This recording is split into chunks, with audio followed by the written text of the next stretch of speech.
안녕하세요. 김호준입니다. 안녕하세요, 호란입니다.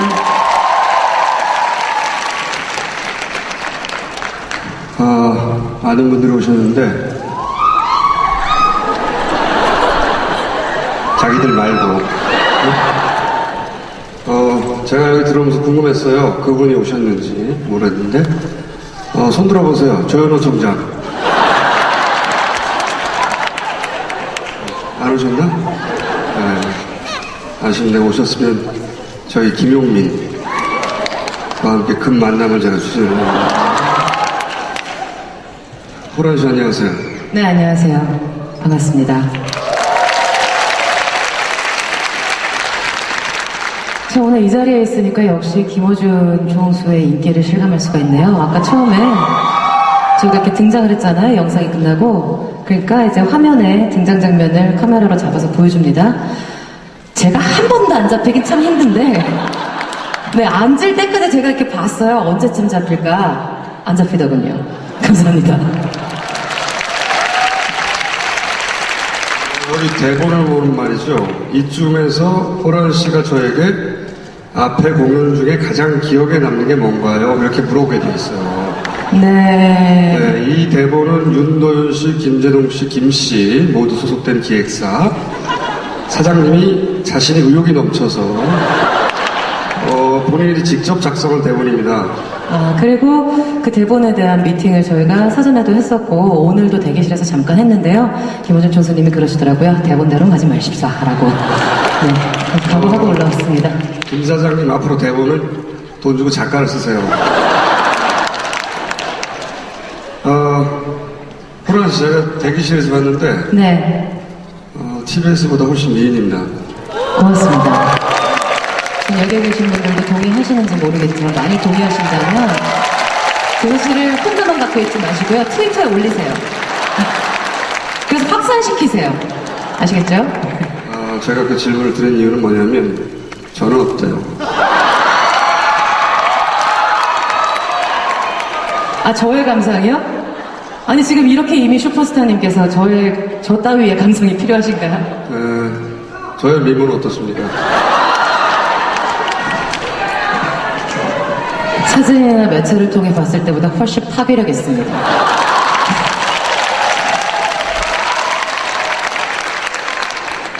자 그러면 파괴력 있는 외모 저와 그리고 미모 호란이 오늘 함께 모시고 이야기 나눌 주인공 모십니다. 저 구기동에 사시는 김정숙 씨와 그 남편 올라왔습니다.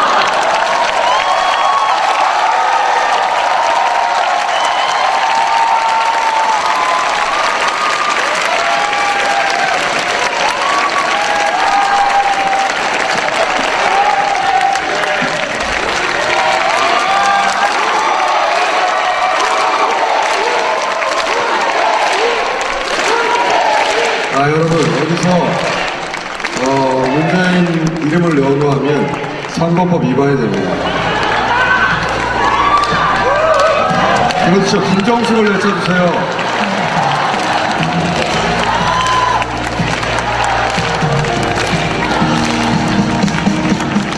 자, 문재인 대신 김정숙은 괜찮아요. 다 하나, 둘, 셋. 김정숙.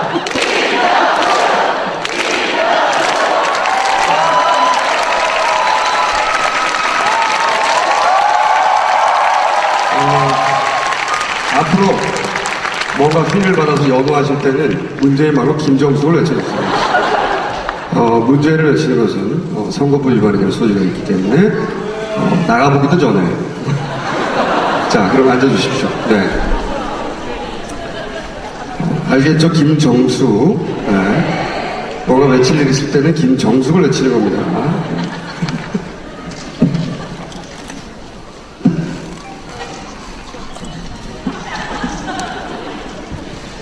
자, 두 분 자기소개부터 해주십시오.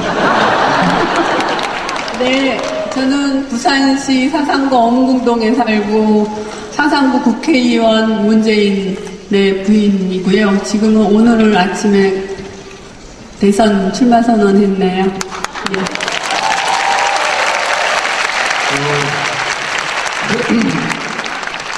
현재는 구기동에 사시죠? 네, 잠시. 맞습니다. 그래서 제가 구기동에 사시는 김정숙 씨로 외치겠습니다. 네. 그 옆에 그 남편분 자기 소개해 주시고. 예, 저는 뭐 김정숙의 남편 문재인입니다.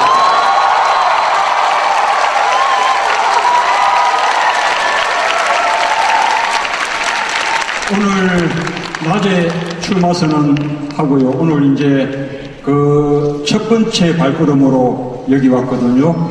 근데 여기가 제 모교입니다. 이 모교에서 여러분 뵙게 더 반갑습니다.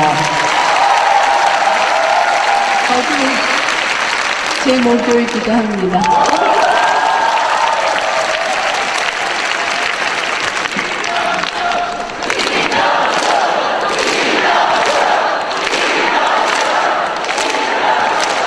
좋아요. 잘했어요. 앞으로 틈틈이 김정수를 외쳐주세요.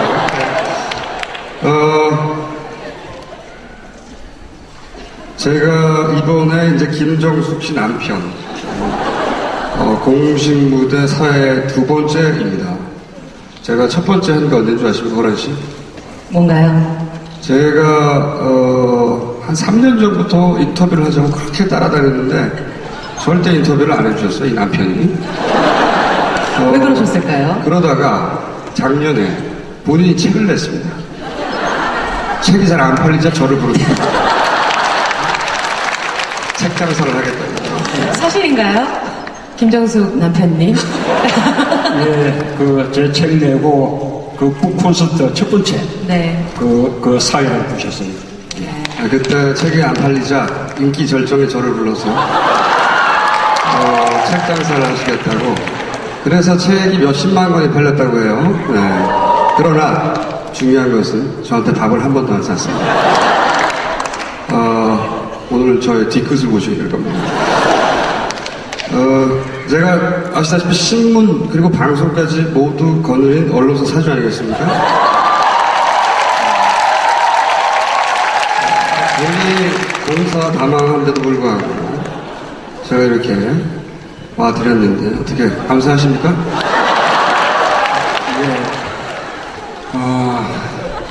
그때부터 우리 이제 김총수가 이제 제 등을 떠밀어 가지고 드디어 이제 오늘 여기까지 왔거든요.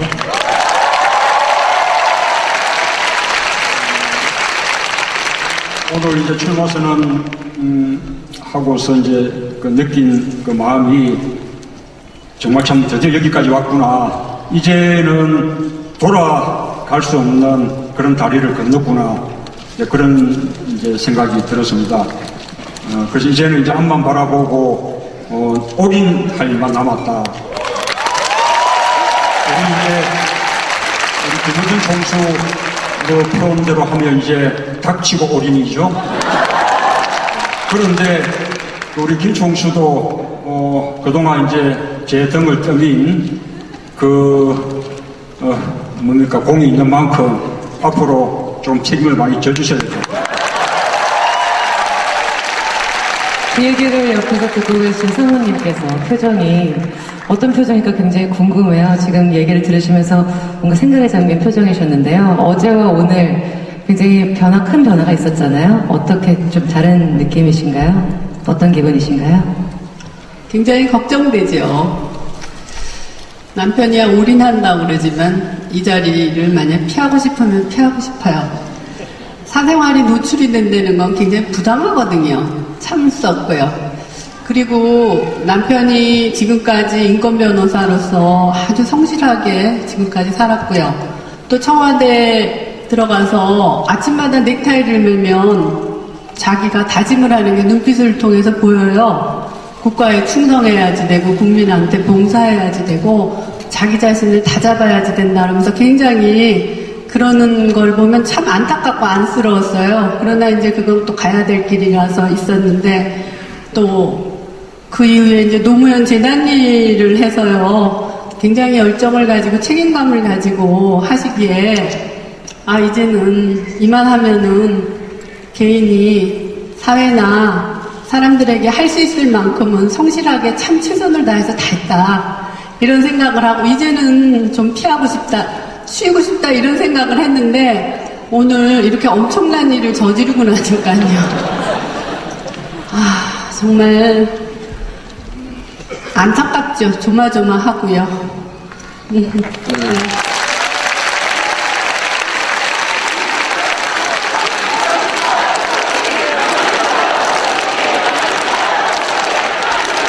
이렇게 크게 연호당하는 일도 사실은 어제까지는 없었겠죠, 그렇죠?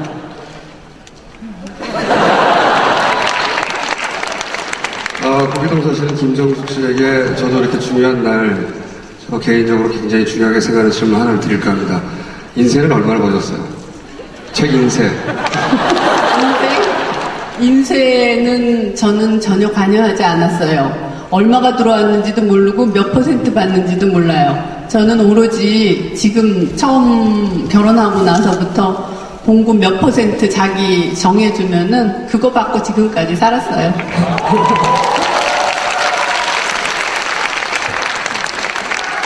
아니 그 제 책이 꽤 팔렸거든요. 그래서 또 계속 또 잘 팔릴 참인데 그 순간에 우리 김어준 총수가 뭐 했죠? 아주 닥치고 예 정치 그 바람에 이제 제 책 팔리는 게 이제 뚝 떨어져 버렸어요. 그래서 밥을 안 사셨습니까? 그 이후로 단 한 번도 연락이 없으시다가.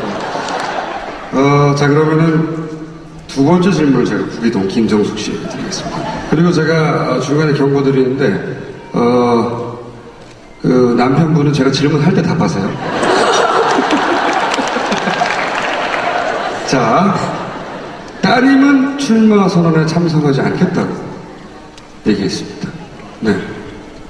안 왔죠? 오늘 출마 선언? 네, 안 했습니다. 이거 조중동 기준으로 말하면 말이죠. 콩가루 집안입니다. 제가 이번에는 남편분에게 추궁을 드릴까 합니다. 평소 따님에게 어떻게 하셨길래 아버지가 무려 대통령 출마 선언을 하는데 참석하지 않겠다고 했는지 해명을 해주십시오. 그 정말 이제 가족들에게 미안한 점이죠. 이제 그 전에 제가 뭐 인권 변호사라든지 또 뭐 청와대 뭐 근무라든지 또는 뭐 노무현재단 이사장 그런 일들은 그냥 제 혼자 열심히 하면 되는 것이었거든요. 그리고 이제 그런데 지금은 그게 아니고 이제 저로 인해서 가족들까지도 사생활이 노출될 수 있는 이제 그런 이제 상황이 돼서 정말 좀 미안하죠. 우리 이제 제 처는 제 이제 또 이 정치를 반대했었는데 그래도 또 제가 또 정치에 또 나서니까 지난번도 국회의원 선거 좀 열심히 도왔거든요. 이제 앞으로도 이제 뭐 또 그렇게 뭐 도와주리라고 그렇게 생각을 합니다. 어쨌든 뭐 고마운 일이고요. 어쨌든 이제 아까 제 딸도 제가 아까 이 독립공원에서 출마 선언을 할 때 단상에 오르진 않았지만 그냥 그 군중 속에서 그 장면을 지켜본 것으로 그렇게 합니다. 아마 오늘 여기도 어딘가 보이지 않는 곳에 있을지 모르겠습니다. 그러나 찾지 마시고 그런 그 사생활에 또 뭐 그런 거 또 보호를 해주셨으면 고맙겠습니다. 오히려 젊은 세대한테는 더 공감을 얻을 수 있는 사건이 아니었나 싶어요. 저는 오히려 이렇게 중요한 행사에서도 개인의 선택을 존중할 수 있는 분이라는 생각에 오히려 더 긍정적인 입장을 가졌습니다. 네, 고맙습니다. 그래야죠. 각자 자기 역사가 있는 것이니까 우리 이제 또 딸은 이미 이제는 제 딸일 뿐만 아니라 이제는 이제 그 결혼을 해서 남편도 있고 그다음에 또 아주 또 소중한 또 아이 저한테는 손자가 되죠. 이제 그 가정을 또 이제 책임져야 되는 입장이니까 마땅히 그 의사가 존중돼야 된다고 생각합니다.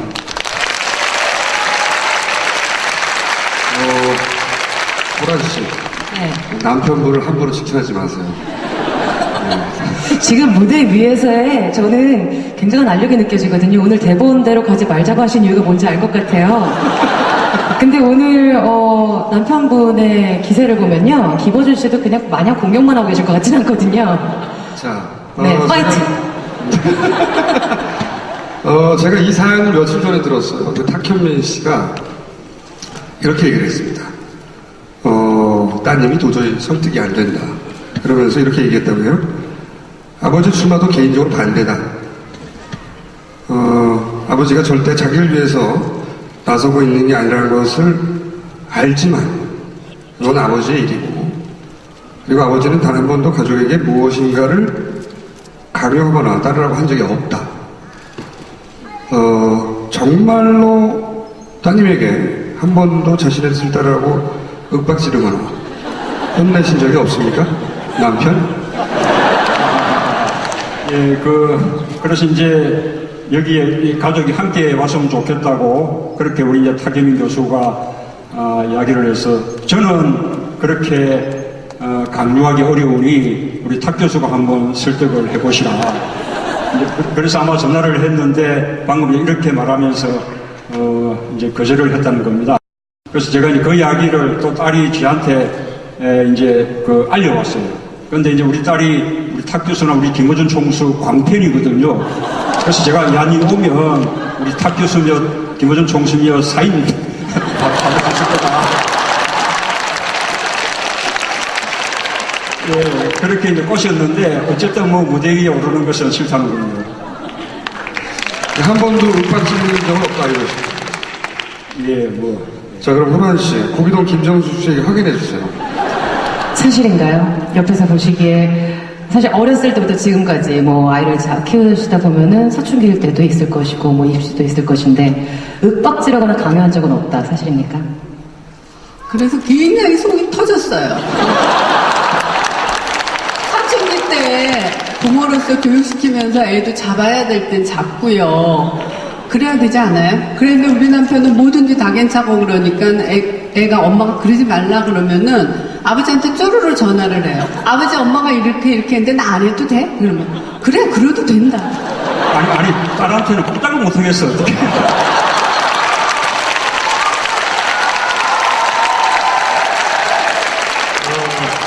호란 씨, 이런 아버지 어떠세요?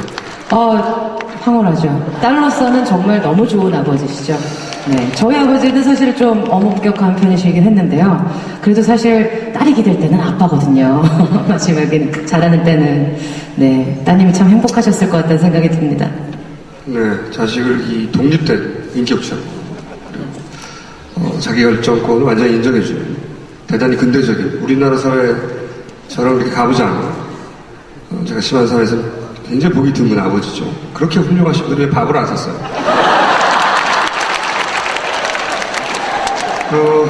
따님이 이런 얘기도 추가를 했습니다. 노무현 아저씨 가족들 보셨잖아요. 저는 그게 너무 눈물 나고 슬프고 무서워요. 아버지의 결정을 저는 싫지만 이해하고 인정해요. 하지만 저와 제 아이 그리고 우리 식구들이 그렇게 되길 바라지는 않아요. 따님이 정말 많이 슬퍼하셨던 것 같은데 이번에는 그런 일이 없을 겁니다. 왜냐? 우리가 그렇게 놔두지 않을 거기 때문에.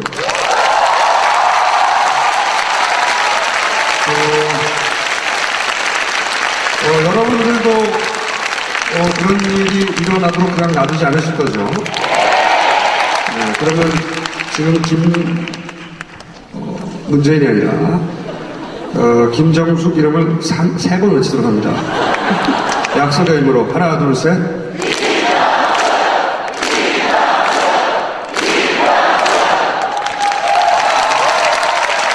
자, 약속했어요. 다른 이야기로 넘어가겠습니다. 두 분이 이 캠퍼스에서 커플이었다고. 그 엄혹한 시절에. 남편분이 말이죠. 점잖게 생겨가지고. 호란 씨, 이 대목을 집중 추구해 주십시오.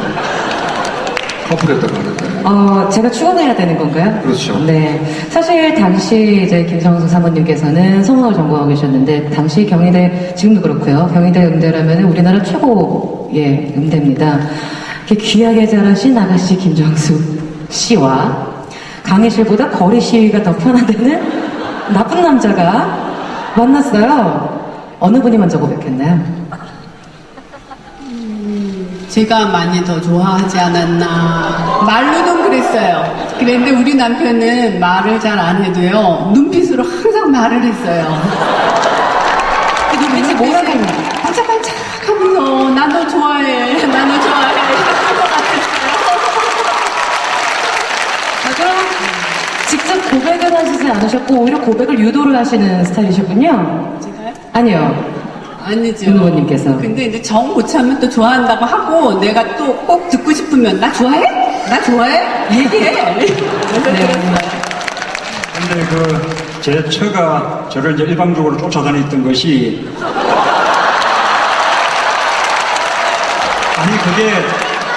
그게 물리적으로 그럴 수밖에 없었어요. 저는 이제 이렇게 사귀고 난 이후에 이제 뭐 붙잡혀가지고 이제 구치소에 수감되고 또 이제 또 석방되고 난 이후에는 또 곧바로 또 군대에 갔었거든요.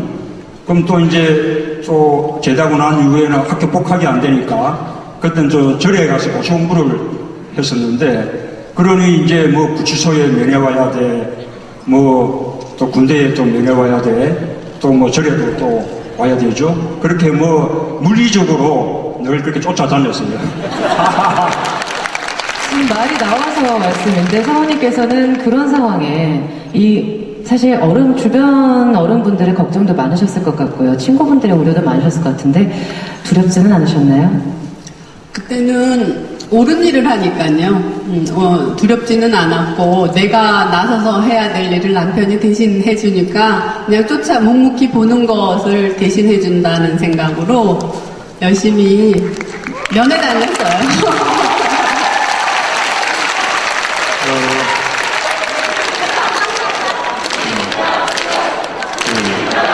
3회로 제안합니다. 3회. 자, 그러면은 굉장히 중요한 질문을 드릴 수밖에 없는데 첫 키스는 언제 하셨습니까? 만난 지 얼마 만에 하셨습니까? 남편분이 만난 지 얼마 만에? 좋아요. 한 번 하고 난 다음에 얼마나 자주? 누가 먼저 하자고 했는지, 어디서, 낮에 밤에. 사실 이건 저희가 뭐 개인사를 파헤치기보다는 당시의 시대상을 좀 읽기 위해서. 그렇죠.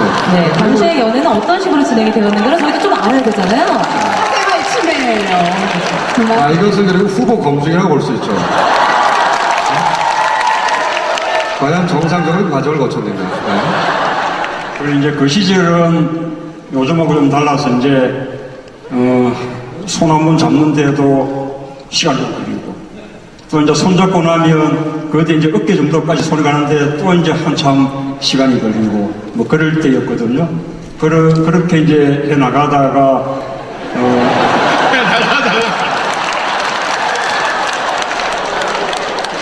이제 결국 이제 헤어지는 게 아쉽고 그런 때가 이제 오잖아요. 그럴 때 이제 집에 이제 보낼 때 집 앞에서. 자연스럽게 그렇게 오게 되더라고요. 그게 처음 만난 지 얼마 만이었습니까? 글쎄요, 자연스러운 시기에. 얼굴이 빨개지셨는데. 그것이, 구기동 김정수 씨에게 묻습니다. 그것이 자연스러웠나요? 상황이? 그때는 제가 이제 청와대에 남편이 온다고 그래서 부산 내려간 지 30년 만에 여기를 왔어요. 그랬더니 내 친구 애가 그러더라고요. 정수가. 나는 그 이야기가 안 잊혀져. 그래서 뭔데? 그랬더니 네가 재인 씨를 만나고 있으면서 만나도 그립고 보고 있어도 또 그립고 그런 얘기를 했는데 도대체 그게 잊혀지지를 않는다는 거예요. 전 다 잊어버렸거든요. 그럴 만큼, 그러니까 남편이 아까도 말씀하신 대로 구치소에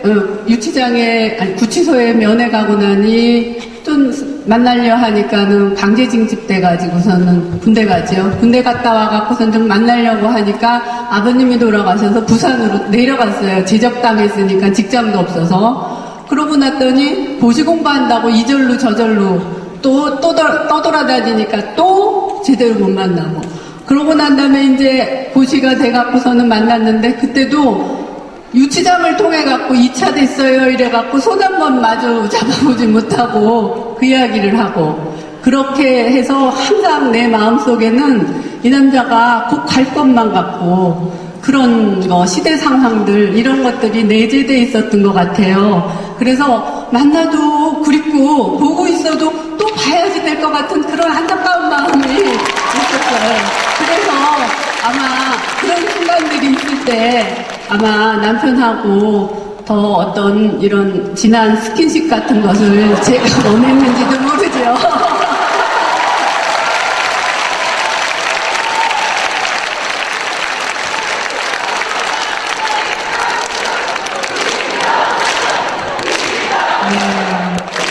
굉장히 여성으로서 감동받고 있었거든요. 보고 있어도 그립다니 정말 절절한 사랑이구나 했는데 스킨십으로 마무리를 해주시네요. 같은 여성으로서 이야기를 듣다 보니까 좀 궁금한 점이 생겨서 그런데요. 사실 그렇다면 좀 굴곡이 있는 연애를 하신 거잖아요. 게다가 또 이제 여자라면 연애를 하면서 좀 남자한테 케어받고 싶고 나를 좀 이렇게 챙겨줬으면 좋겠고 이런 생각이 드는데 오히려 반대였단 말이죠. 그렇게까지 사랑할 수 있게 된 매력은 뭐였을까요? 어떤 것들이 그렇게 좋으셨어요? 스킨십은 빼고요. 아까도 말씀했지만은 이렇게 얘기는 안 하지만 눈이나 이런 거에서 어떤 수줍은 듯하지만 아주 진실되면서, 그러니까 서울 남자들의 말 막 하는데 그런 것과는 틀린 정말 어떤 말할 수 없는 그런 게 느껴지더라고요. 저도 그러고 뭐 그게 기술이었는지 모르겠어요. 진정성이 기술에 바르셨군요. 그렇죠. 네. 지금까지도 그래요. 네. 아니, 그럼 애틋하면서 귀하게 자라면서 동시에 스킨십을 원하는 그런 예쁜 여자친구를 두고 왜 학생운동을 그렇게 열심히 하셨어요? 연애하기도 시간이 모자랄 판에. 사실은 이제 어찌 보면 그만큼 순수했다고도 할 수 있는데, 또 한편으로는 이제 세상 물정을 몰랐던 거죠.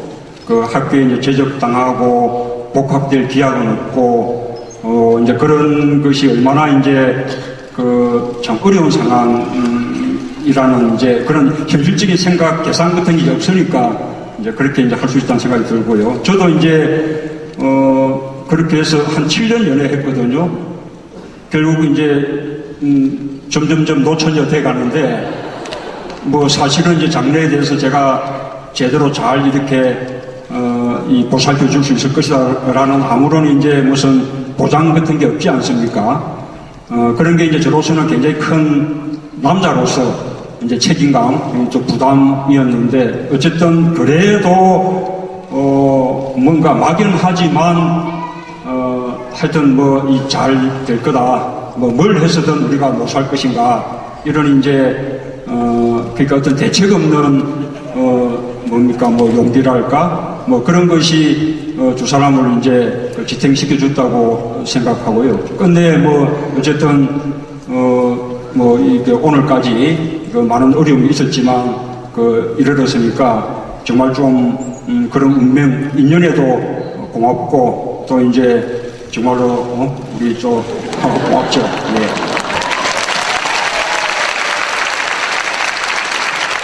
선생님 얘기를 들어보니까 남편은 딱히 잘하는 게 없어요. 대부분 고기동 사시는 김정수 씨가 다 잘하시는데, 그러다가 사시 공부를 시작하셨어요. 학생운동을 하다가 학생운동과 사시 공부는 뭐랄까요, 체제에 순응하는 거 아닙니까? 사시 공부를 한다는 건 출세하려고 하는 것이고, 그거 아닌가요? 그렇습니다. 지금은 뭐 그런 일이 없지만 과거에 이렇게 이제 학생운동 이렇게 이제 투출하게 또 하는 분들은 이제 평생 그 민주화운동에 그 몸을 바칠 것을 이제 결의를 하면서 뭐 노동 현장으로 가기도 하고 뭐 이제 그랬었거든요. 그래서 그럴 때 고시 공부를 이렇게 한다는 것은 뭔가 이제 그 현실 영합 또는 출세 지향, 그래서 변절했다. 이제 그런, 심지어 그런 소리까지도, 이제 들을 수 있는 일이었거든요. 근데 저는 이제, 이 복학 후에, 이제 제대 후에 학교 복학이 되지 않고, 떠있던 그 시기에 제 이제 아버님이 돌아가셨습니다. 저희 아버님은, 제가 가장 어려웠던 시기에 또 제가 잘 되는 것을 전혀 보지 못하고 돌아가셨던 거죠. 그래서 그때 아버님 돌아가시고 나니까 제가 그렇게 미안할 수가 없어요. 그래서 이제 무슨 그냥 취직하려던 그런 이제 계획들 다 적고 저희 어머니께 이왕 이렇게 고생했던 거 조금만 더 고생하시라고 그렇게 이제 말씀드리고 그리고 이제 고시 공부를 다시 시작을 이제 했었죠. 그러니까 제 돌아가신 아버님께 정말 미안했어. 그분 돌아가신 후에라도 제가 뒤늦지만 효도해드리고 싶은 그런 마음에서 이제 고시 공부를 시작했습니다.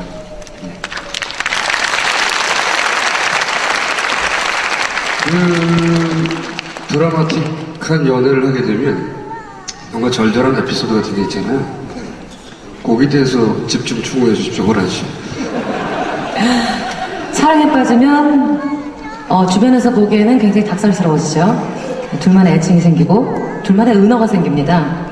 두 분은 또 여기 있네, 또 여기 왔네 라는 멘트를 주로 사용을 하셨다고요. 어떤 이야기인가요? 이제 11.6 사태가 나면서 남편이 드디어 복학을 했어요. 그래갖고 이제 그전에는 이절저절로 이제 고시 공부를 하러 다녔을 텐데 학교 측이 이제 배려로 장학사에 기숙사에 이제 들어오게 됐거든요. 그랬는데 그때 저는 이제 직장에 다녔어요. 그래 이제 고시 공부를 뒷바라지 한다는 이제 애인의 명목으로 경동시장에 가갖고 인삼 6년근 하고 뭐 토종꿀 해갖고 막 비비고 이래갖고 엄마 몰래 갖다 주면서 이제 세타도 짜서 주고 공부 열심히 하라고 이제 갔는데 기숙사에 사람이 없다고 그래서 여기를 이렇게 학내를 왔더니 11.6 사태가 끝나고 나서 12.12 사태가 나니까는 그때 이제 민주화해봄이 왔다고 막 했는데 전두환 때 12.12 이제 군사 내란이 일어나니까는 갑자기 이제 사람들이 이제 막 다시 애들이 이제 데모를 하고 그럴 때니 우리 남편이 공부하러 들어왔다가 후배 핑계를 대면서 얼마나 몸이 들썩였겠어요. 그럼 나는 여기 기웃 저기 기웃 왔다가 남편이 저쪽에 있는 거예요. 그래서 슬슬슬슬 의대 쪽으로 가고 얼굴을 보면서 씩 웃으니까는 처음에 씩 웃어요. 그래 이제 안 되겠다 싶어갖고 이제 제가 이제 감시조로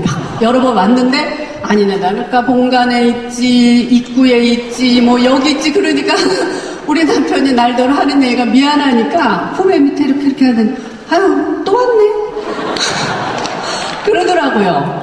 그러고 났는데 이제 드디어 12.12가 끝나고 나서 5.18 되기 전에 민주화해봄이 끝나고 나서 이제 위수령이 내릴래나 뭐 이제 광주 사태가 나기 전이었는데 서울역으로 이제 애들이 광주에서 막 저기 광화문에 있을 때였어요. 근데 제가 세종문화회관에 근무했었거든요. 그랬는데 세종문화회관 계단 앞에 경희대학교 애들이 쫙 있는 거예요. 저쪽에는 무슨 대학교 이랬는데 아 여기 설마 또 왔을까. 내가 그래가지고 끝나자마자 막 갔어요. 아니나 다를까 한가운데 또 버티고 앉아있더라고요. 그래서 내가 또 있네. 그랬어요. 그랬더니 우리 남편이 아유 또 왔네. 그러더니 야 여기 앉아라 앉아. 그러더니 나랑 저기 지금 아주 재밌대. 서울역으로 가고 있으니까 같이 가자는 거예요. 그래갖고 그때 직장 생활을 해서 하이힐을 신고 광화문이 그때 차가 안 다녔거든요. 하이힐을 신고 광화문까지 그냥 쫓아갔어요. 그래서 또 있네 또 왔나가 생겼네요.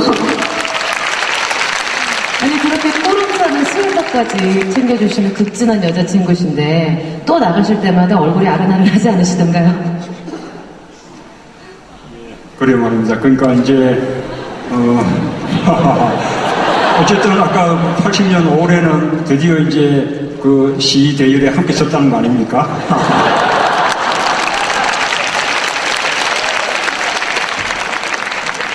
그러다가 감옥에 가셨죠. 그죠?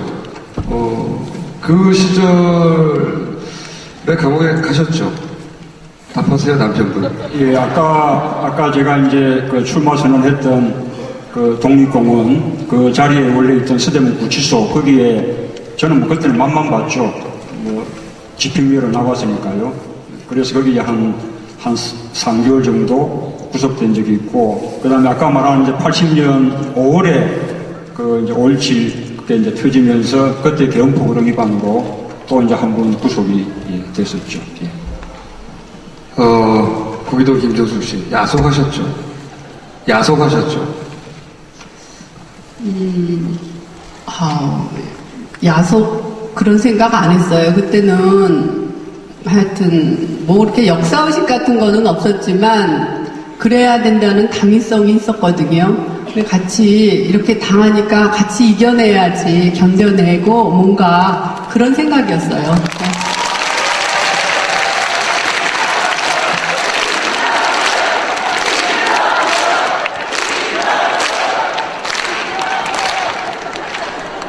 그렇게 절절하게, 애틋하게 밖에서 지켜주시고 하셨는데, 결국 결혼을 하고 나서는 집안일을 잘 도와줍니까? 남편분이?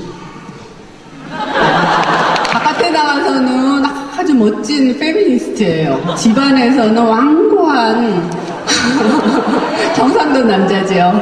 네. 경상도 남자들 원래 무투투해요. 저도 경상도 남자인데, 혹시, 저도 경상도에 태어났습니다. 혹시, 평소 생활 중에 사랑한다는 말을 자주 하나요? 제가 유도한다고 그랬잖아요. 듣고 싶으면 유도해요. 유도하면 해주시나요? 하면 해주시긴 하시나요? 10번에 한 번? 10번에 한 번. 본인이 스스로 하신 적은 없고요.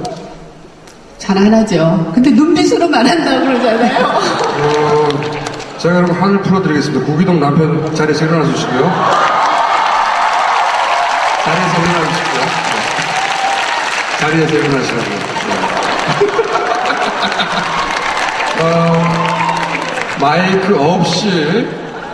마이크 없이 큰 소리로 외치겠습니다. 나는 김정숙을 사랑한다.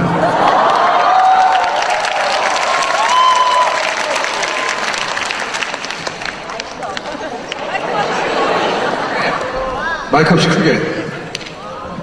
야호 자세로 해주세요. 아니 제가 이제 평소에는 잘 못했지만 이 북콘서트하는 무대에서 한번 정말로 많은 분들 앞에서 그때도 제가 시켰어요. 정말로? 자, 그러니까 마이크 내려놓고 나는 김정숙을 사랑한다 크게 야호 자세로 1회 외치겠습니다.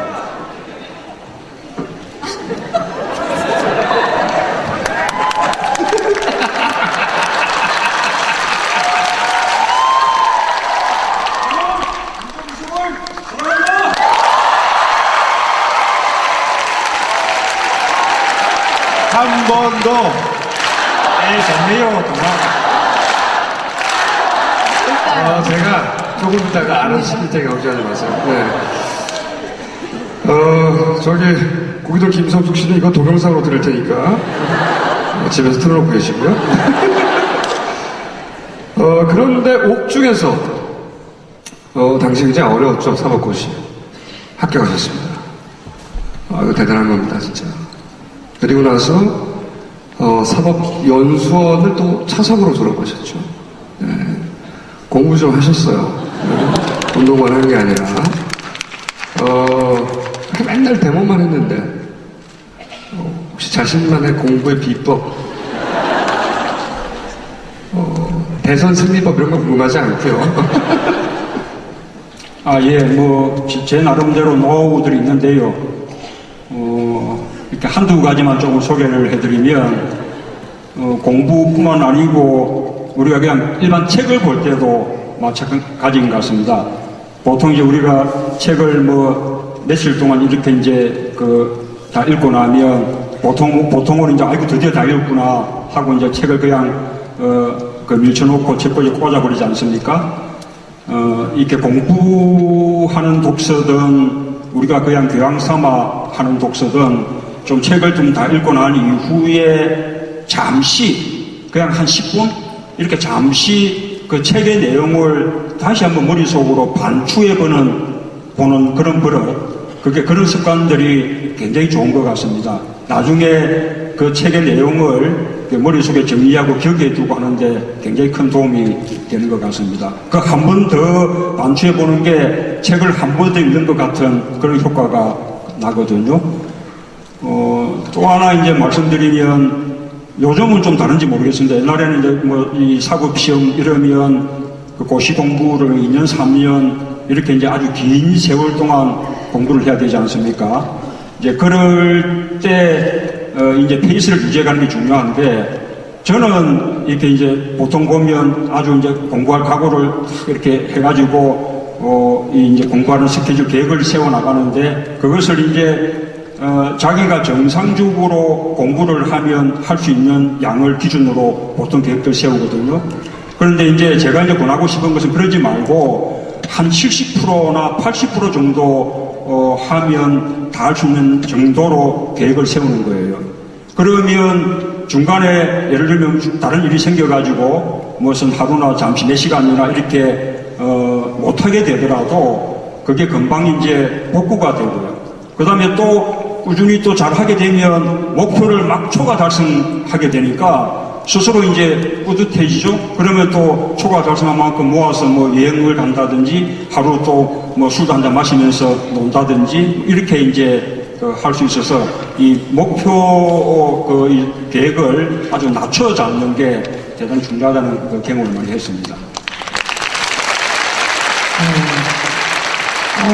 읽은 책 내용의 단축 그리고 여유 있는 계획이 중요하다는 말씀하셨습니다. 지금 기말고사 끝났나요? 아직 기말 시즌이죠? 네, 참고하시기 바랍니다. 공부하는 분들한테 도움이 많이 될 것 같은데요. 이런 식으로 공부를 하셔서 연수원을 졸업하신 후에요. 지금으로 말하면 김앤장 같은 굉장히 유명한 대형 로펌에서 스카우트 제의도 받으셨다고 알고 있습니다. 그런데 모두 거절을 하시고 부산으로 다시 내려가셨죠. 서울에서의 탄탄대로를 뿌리치고 부산으로 내려가신 이유가 뭘까요? 그게 그 당시에 제가 이제 변호사를 하는 꿈이 그랬습니다. 그냥 왜 보통 이제 변호사 하면 조금 뭐 없는 사람들 도와주기도 하고 우리도 보통 시민들의 사건 맡아서 열심히 또 해서 이제 보람을 가지고 그렇게 뭐 생각을 해왔었거든요. 근데 이제 아까 말씀하신 그런 쪽으로 가면 당장 대우는 훨씬 좋지만 하자면 이제 국제 변호사 뭐 이런 길을 걸으면서 이제 고급스러운 변호사 길을 걷는 거예요. 그래서 그거는 이제 제가 원래 이제 꿈꾸었던 삶이 아니었기 때문에 그냥 이제 일반 시민들 사건을 하는 변호사의 길을 이제 걷게 된 거고 그러다 보니 이제 부산으로 가게 됐고 또 이제 그러다 보니 당시 이제 노무현 변호사님을 이제 만나게 된 거죠. 거기서부터 지금까지 이제 오게 됐네요. 저는 당시 변호사 이야기는 좀 딱이라고 그 전에 그래서 고생을 실컷 하고 이렇게 애틋하게 기다려서 드디어 사실을 합격했는데 남편이 변호사가 됐습니다. 그렇게 해서 생활이 좀 나아지셨나요? 아니 그러면요 변호사들 뭐 아무리 뭐 아니 저희도 잘 살죠. 남편분 조용히 해주시고요.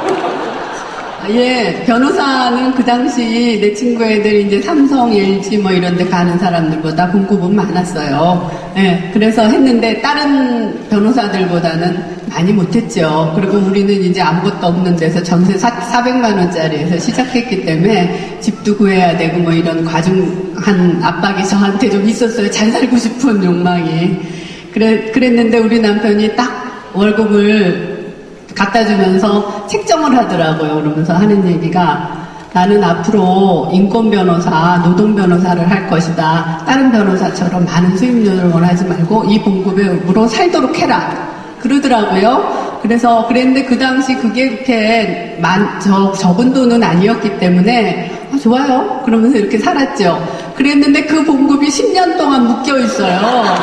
애 둘 낳고 크는데. 그래서 이제 드디어 큰애가 국민학교를 들어가서 이제 모두 하고 돼서 이제 봉급 좀 올려달라고 얘기를 하니까 아, 그래. 공무원이 올해 몇 %가 올랐지? 이러면서 3%가 올랐네?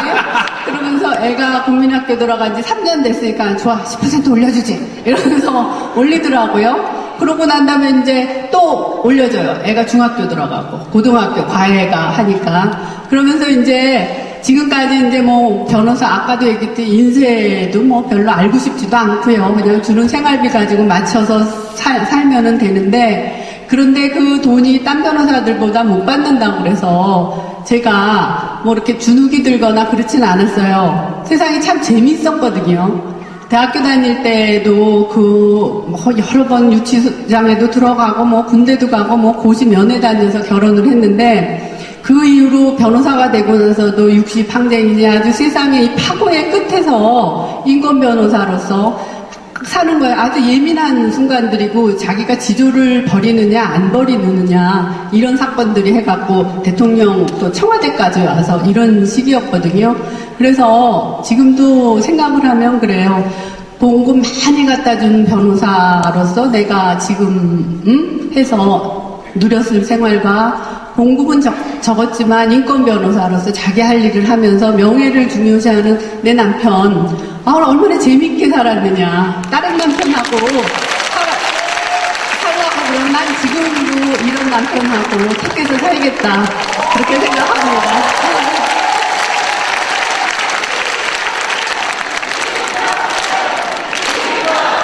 네, 자, 3회로 제안해 주시고, 그러면, 다시 마이크를 놓고 남편분 일어서 주세요. 일어서서 이렇게 외쳐주십시오. 정수가 고마워. 그건 제가 이제 오늘 또 하나 준비를 해온 게 있거든요. 예, 그거 제가 준비해온 오, 편지를 쓰셨나요? 편지를 와. 평소 절대 안 하시는. 이때까지 편지 몇 번 받아보셨어요, 세훈님? 군대 있을 때 편지 많이 받고요. 시도 받고 그랬어요. 군대 있을 때가 언제입니까, 지금? 30 몇 년 전인데요. 아니 연애할 때는 연애 편지를 좀 썼죠. 우리 처가 제가 그때 보냈던 그 연애 시절의 편지를 보관하고 있는 걸 봤었는데 지금도 보관하고 아직도 갖고 있는지는 잘 있어요. 모르겠고. 자산목록 1호예요. 하여튼 결혼하고 난 이후에는 지금 처음 하는 건데 이거 참 땀나네요. 근데 요즘은 뭔가 이렇게 지지에 도움되면 뭐든지 합니다.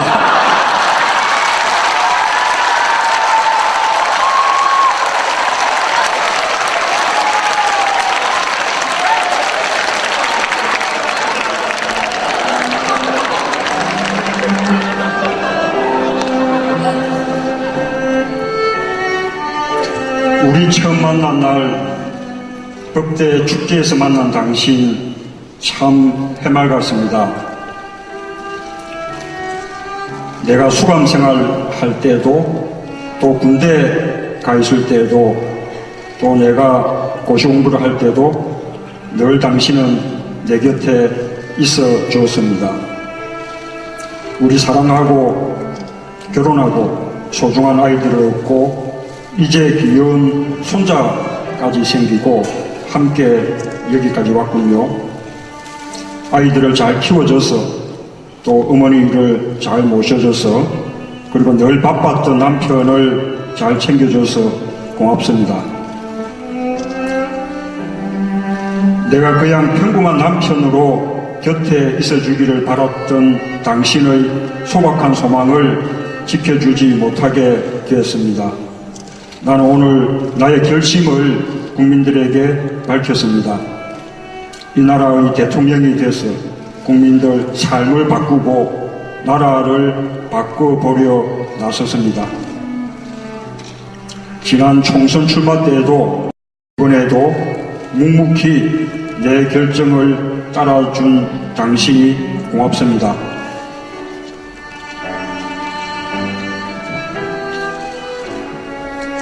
이제 힘든 여정이 우리를 기다릴 것입니다. 결심한 이상 나는 다 견뎌낼 자신이 있습니다.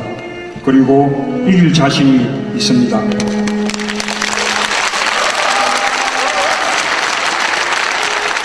하지만 당신에게도 그 고생을 시키려니 미안합니다.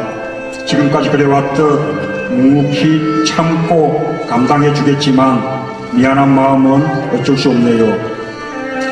오늘 출마 선언을 할 때에도 출마 선언 후 첫 행사인 이 자리에도 당신과 준용이가 함께 해주는 의미를 생각해 봤습니다. 국민들이 바라는 건 소박한 행복입니다. 내가 훌륭한 남편, 훌륭한 아빠였는지는 모르겠습니다. 하지만 우리 가정의 평범한 행복에 늘 감사한 마음입니다. 마찬가지로 위대한 대통령이 될지는 모르겠습니다. 그러나 국민들의 평범하고 소박한 행복은 꼭 지켜주는 대통령이 되고 싶습니다. 저희를 당신과 같이 열심히 하고 싶습니다. 당신을 만난 게 축복입니다. 당신이 곁에 있어 다행입니다. 처음 만나 지금까지 늘 당신은 나의 사랑하는 아내입니다.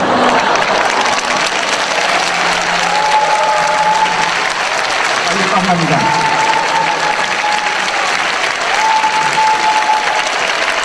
얼굴이 새빨개지셨어요, 노무님께서. 자, 김정숙 세 번 한번 외칩니다. 하나, 둘, 셋.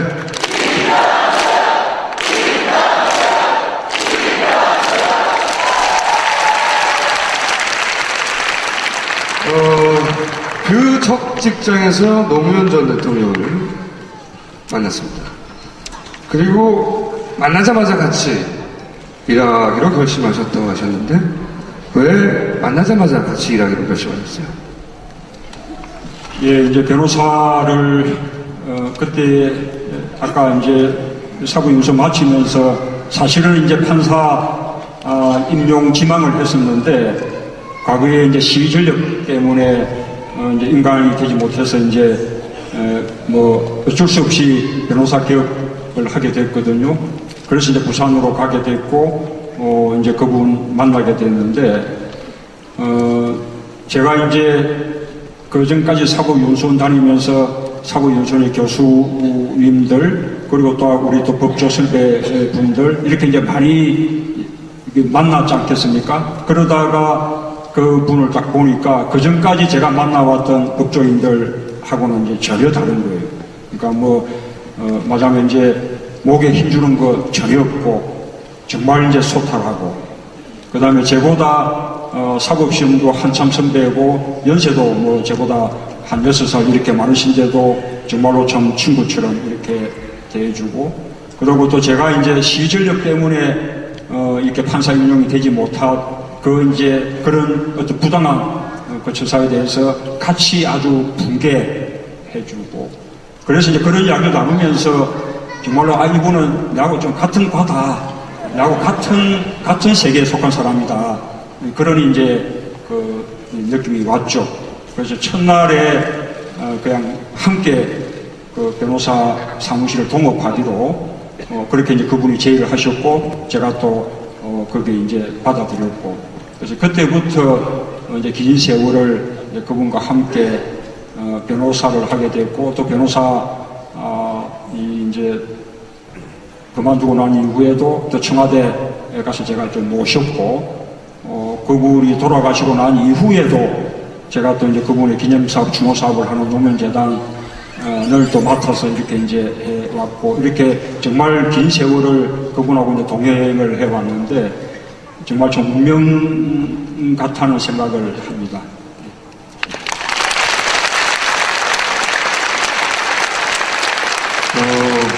두 분 다 만나본 저로서 이 말씀을 드릴 수 있을 것 같아요.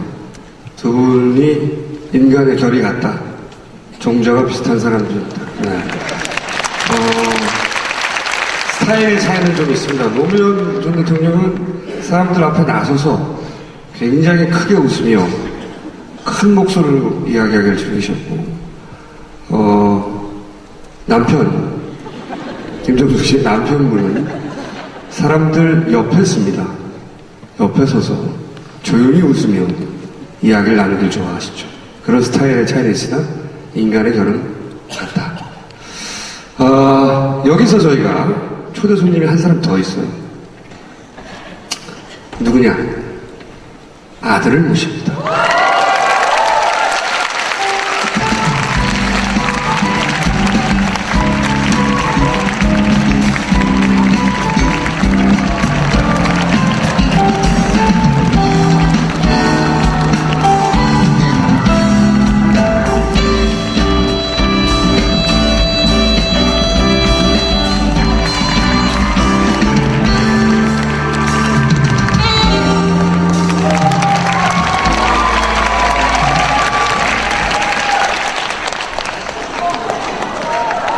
안녕하십니까. 문준용이라고 합니다.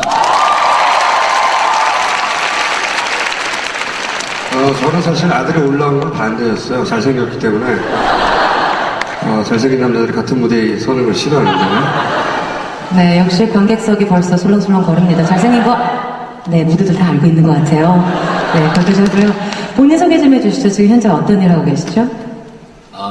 저는 요즘 미디어 아티스트로 활동하고 있고 가끔씩 시간 강사도 하면서 살고 있는 아들입니다.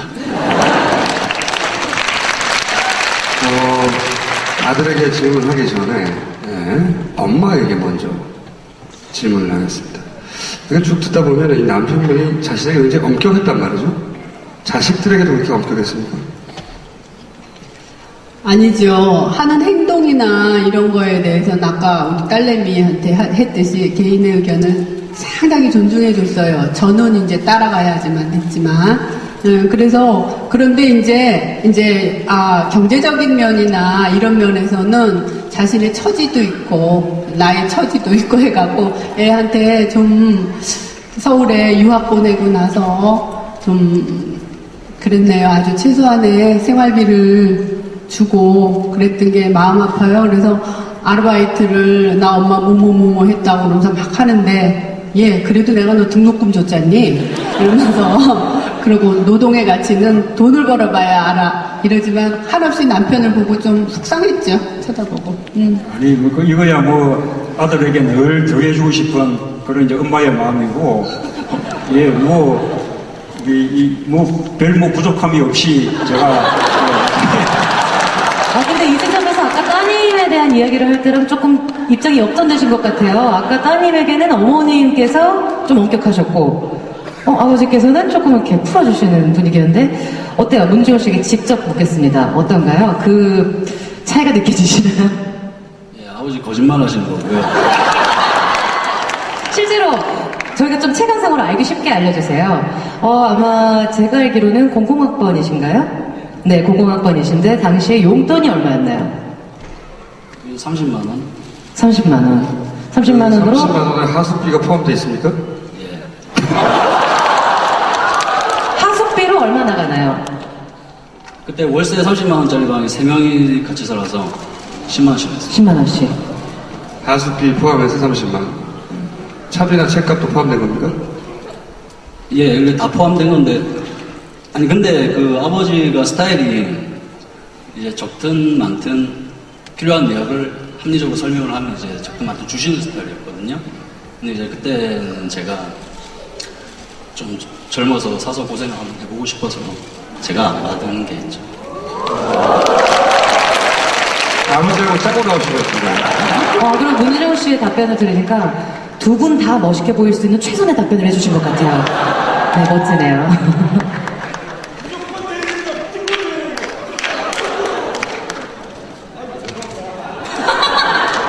네.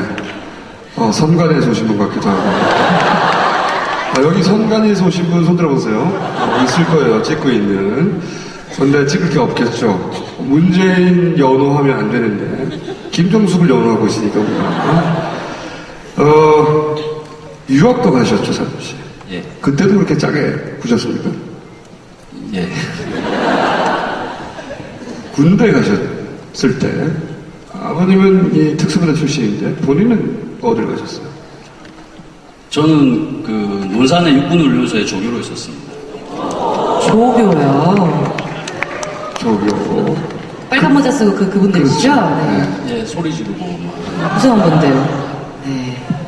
실제 이렇게 보기엔 굉장히 부드러운 인상이신데요. 아니, 옛날 일이니까요. 빨간 모자 쓰면 어떻게 변하는지 한번 보여주실 수 있으세요?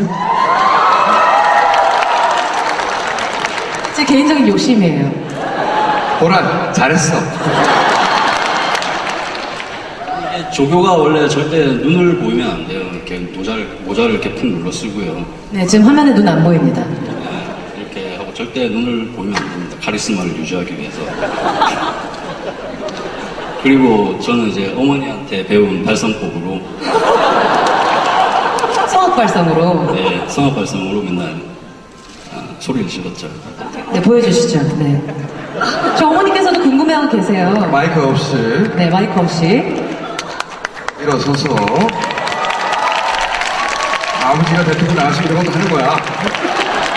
예, 이거 너무 오랜만에 해서 제대로 되는지 모르겠는데,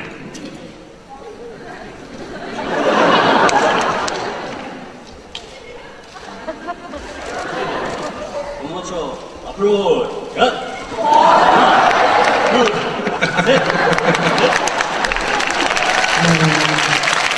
그 시절이 그 아버지가 민정수석 하시던 시절 아닌가요? 청와대? 아니요, 그게 아니고 제가 01 군번이거든요. 근데 노무현 대통령 당선되신 게 2002년이에요. 그래서 저는 2등병이랑 1병 이제 힘들 때 다 지나고 상영돼서 편해지니까 아버지 민정수석이 되셨죠. 그때 면회를 오셨습니까? 군대 갔을 때 아버님이? 한 번 오셨습니다. 한 번. 예. 딱 한 번. 군대 면회 오셨을 때 무슨 에피소드 같은 거 없어요? 따뜻한 사랑을 전해주었다든가. 그런 거 전혀 없죠. 예를 들어서 휴가 나오기 전에 이제 뭐 군대 있을 때 집에 전화를 한다든가 아버지가. 그럼 어떤 따뜻한 대화를 나누셨어요? 그 말씀이 되게 없으세요. 잘 아시다시피. 그래서 이제 저도 전화를 많이 안 했는데 근데 패턴이 항상 똑같았어요. 제가 전화해서 아버지 저예요. 잘 지내냐? 예. 이러고 갔어요. 줄 서서 전화해야 되잖아요. 정말 뒷사람이 좋아했겠네요. 예. 네. 그래서 제가 그냥 끊어버렸죠. 10초이네요. 어디 대학 끝나는. 어머니한테도 그러세요? 집에서? 이렇게 무뚝뚝하게? 네, 아들의 증언을 직접 들어봐야죠.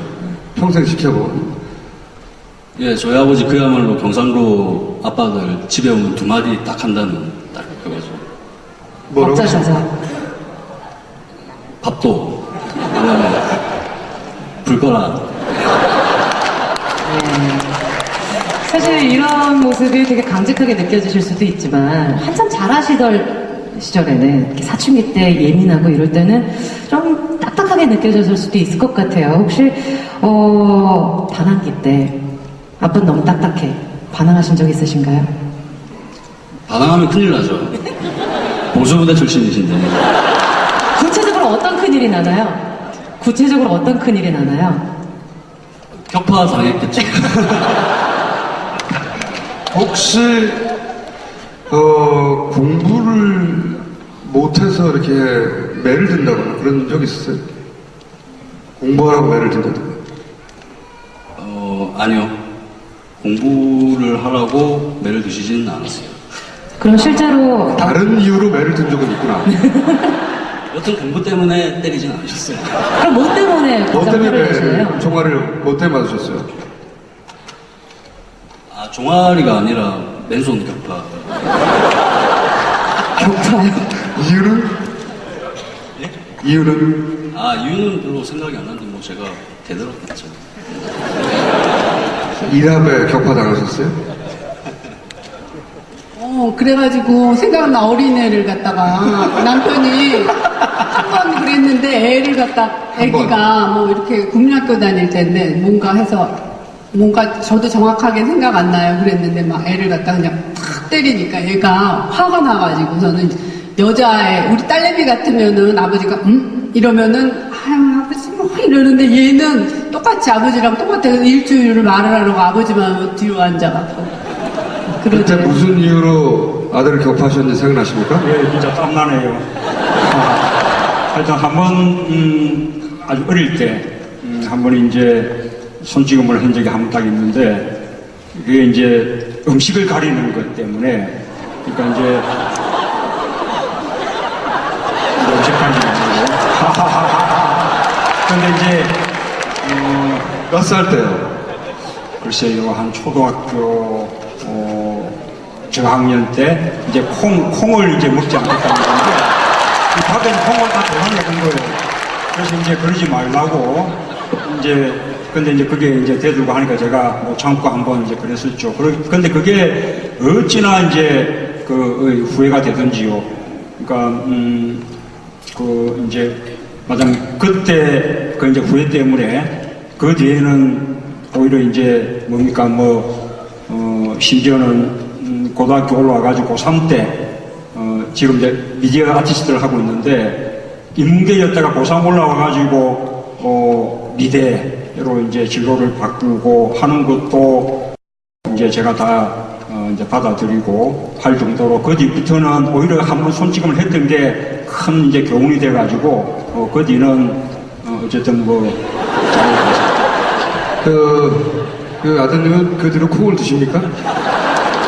아, 예, 그럼요, 먹어야죠. 가장 좋아하는 도시락 반찬은? 콩.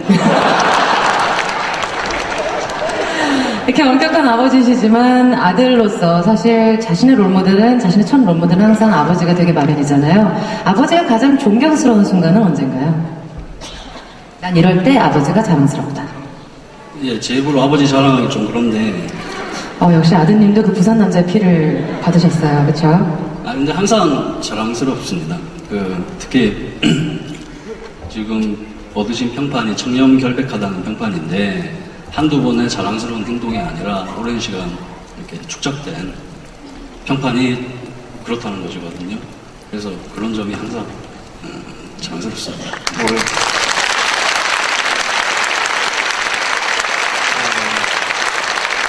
원래 제가 항상 하는 얘기지만 검증은 그 인생 자체로 하는 거죠. 네.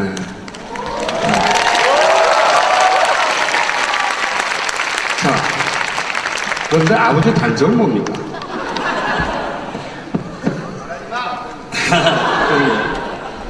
말이 너무 없으시고 이렇게 그런 걸 잘 전달 안 하셨던 게, 아니 근데 오늘 좀 풀리신데 보니까. 평소에 너무 무뚝뚝하다. 예, 그리고 그것을 이제 전달을 안 하니까 상대방이 오해를 하는 그런 게 이제 단점이죠. 그렇다면 그런 아버지인데 아버지가 대통령으로서 자격이 있다고 생각하세요? 아들이 보기에? 자격 있죠. 짰는데 보니까 아버지라고? 왜? 이유가 뭡니까? 아들이 보기에. 근데 반면에 이제 대단히 민주적이신 면모가 있었어요. 항상 가정을 이끌어오면서 항상 설득을 시키려고 하고, 그래도 고집을 부리면 하고 싶은 대로 하게 내두고. 저 같은 경우에는 아까 말씀하신 미대를 진학을 했었는데요. 그게 이제 그때는 아무 말씀 안 하시길래 그냥 저는 하고 싶은 대로 했었는데, 지나고 보니까 장남을 미대로 보내는 게 얼마나 힘든지 알겠더라고요. 그래서 이제 다른 분들도 결국에는 다 이렇게 이해를 해주시고 지지를 해주실 거라고 믿습니다.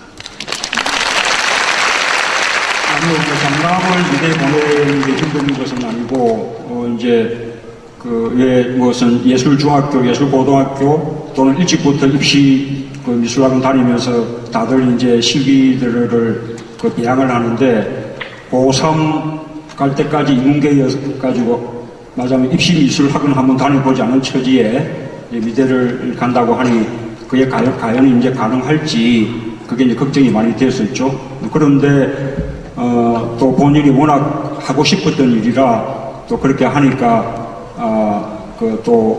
잘 해내고 지금 또 아주 보람있게 그렇게 이제 하고 있어서 아주 참 다행스럽게 좋은 결정을 한 것 같습니다.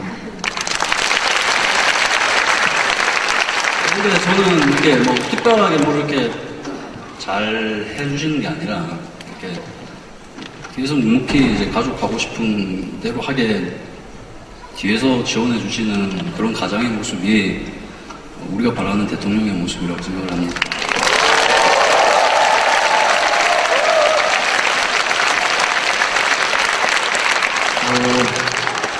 제가 보기에는 대기실에서 아버지하고 아들이 짰어요. 그 아드님이 오늘 공연 제목을 굉장히 잘 알고 계신 것 같아요. 제가 아는 이 남편분의 다른 정치인과 가장 큰 차이점은 다른 모든 정치인이 왜 나라고 대통령이 되지 말란 법이 있어? 내가 왜 안 돼?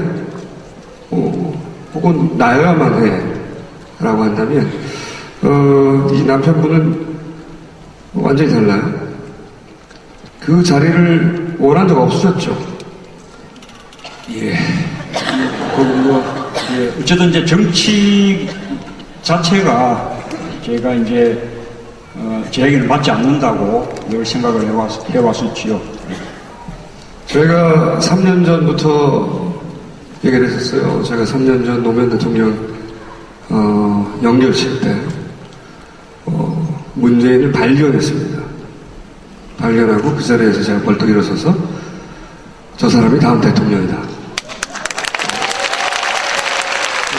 그리고 나서 이 남편분에게 가서 출마하라고 그렇게 괴롭혔어요. 그때마다 이런 말을 하셔서 그런 상황은 오지 않을 것이다. 그런 상황은 오지 않을 것이다. 그런데 시대가 문재인을 호출하자. 꼭 내가 대통령이 되고 싶어서가 아니라 자신이 해야 할 일이라고 받아들이신 거죠. 잘하셨어요.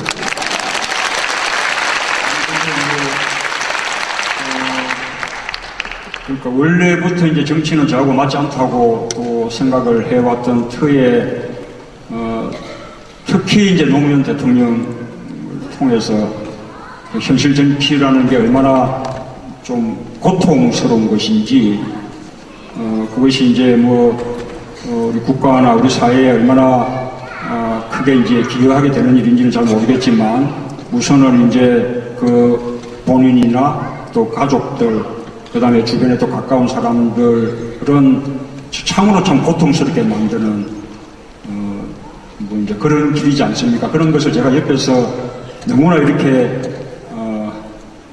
가까이서 생생하게 그렇게 뼈고 지켜보았기 때문에 더더욱 이제 정치는 저는 할 수 없는 일이라고 그렇게 이제 생각을 했는데 근데 이제 그렇게 또 생각하면서 정치에 거리를 두고 또 정치가 잘못된 부분을 비판만 하고 있기에는 지금 우리 시대 상황이 너무 이제 암울하죠. 그리고 우리 이제 보통 사람들 삶이 너무 힘들고요.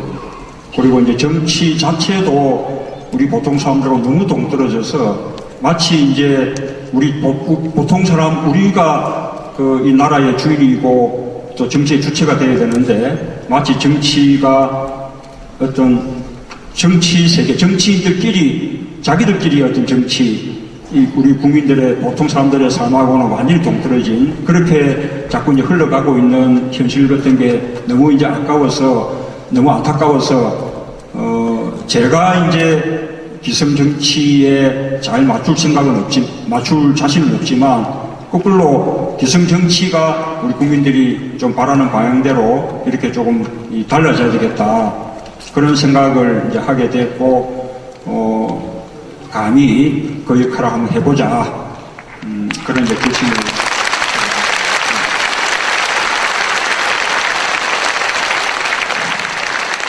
이렇게 어려운 결정을 했는데, 부기동 사실은 김정숙 씨는 이 대목에서 남편에게 어떤 얘기를 해주시고 싶으세요?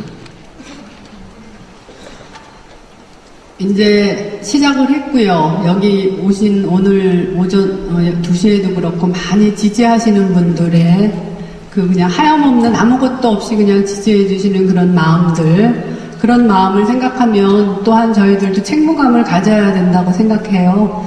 그래서 남편이 출마 선언을 했고 한 이상 또 투지가 생기죠. 열심히 하겠습니다.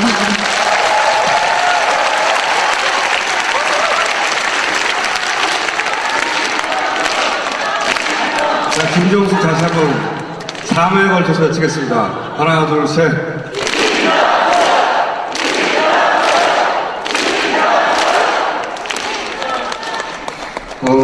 이제 마지막 얘기를 해야 될 것 같은데. 호란 씨 오늘 어떠셨어요? 이런 정치인이죠, 이제. 정치인을 직접 만나서 이런, 토크를 해보시면 처음이죠. 네, 처음입니다. 저는 사실 이렇게 정치에 대한 이야기들을 잘 알지도 못하고 이렇게 기회도 별로 없었거든요. 네, 근데 오늘 굉장히 사적인 모습들 많이 볼 수 있어서 감사했다는 말씀 드리고 싶습니다. 남편분은 마음에 드십니까? 아드님이 마음에 듭니다.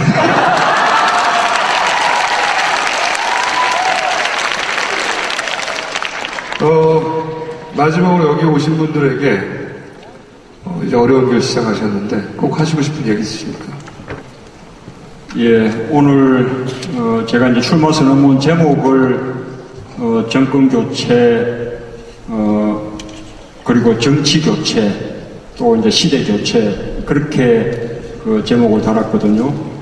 정권 교체, 정치 교체, 시대 교체 이렇게 이제 동시에 다 이루겠다는 이제 약속이었습니다. 그런데 그걸 제가 그런 것을 뭐 억지로 그렇게 뭐 만들어내겠다는 것이 아니라 저는 그것이 국민들의 바람이라고 생각하거든요.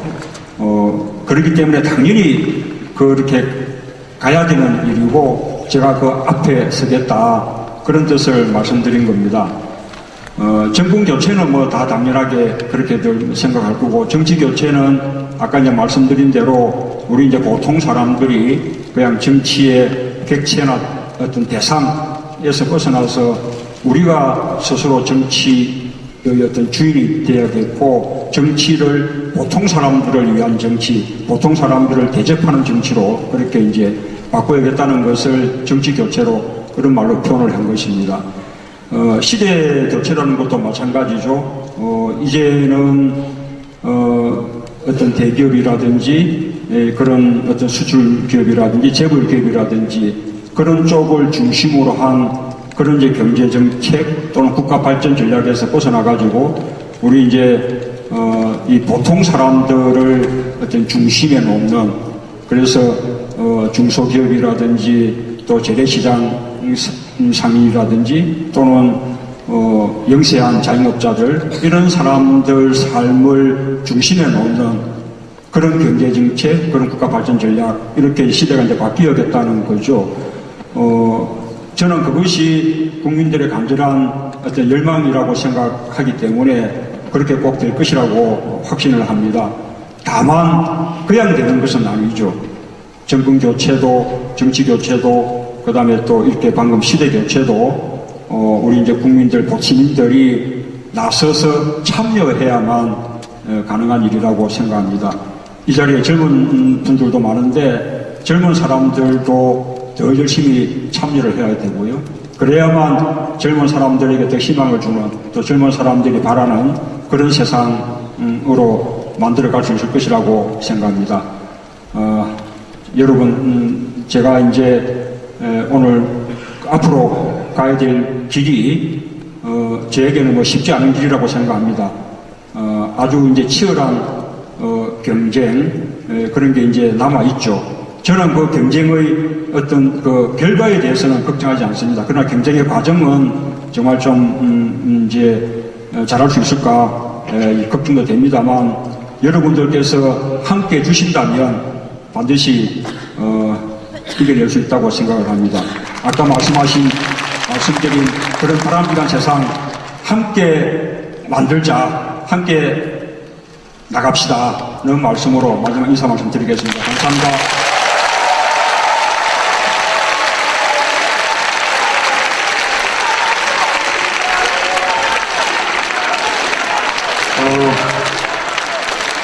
마지막 인사드리기 전에 제가 가장 중요한 공지사항 하나 알려드리겠습니다.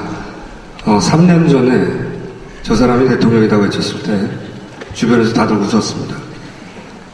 하지만 이제 아무도 비웃지 않아요. 그래서 제가 조만간 미아리에 점집을 열 생각입니다.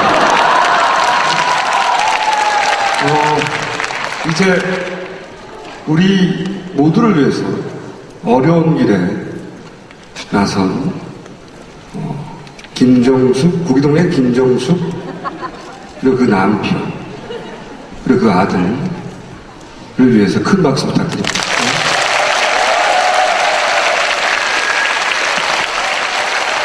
자, 김정숙, 참여 외쳐.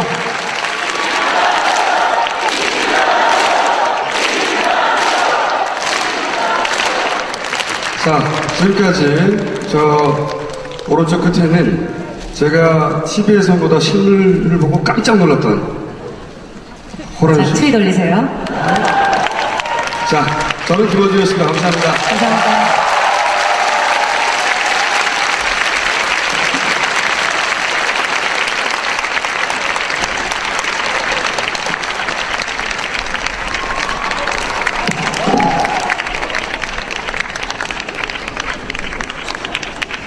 네, 다시 한번 큰 박수 부탁드립니다. 뭘 하시는 스타일이셨군요? 제가요? 아니요. 아니죠. 윤 의원님께서. 근데 이제 정 못 차면 또 좋아한다고 하고 내가 또 꼭 듣고 싶으면 나 좋아해? 나 좋아해? 얘기해. 그래서 그런 거예요. 근데 제 처가 저를 이제 일방적으로 쫓아다녔던 것이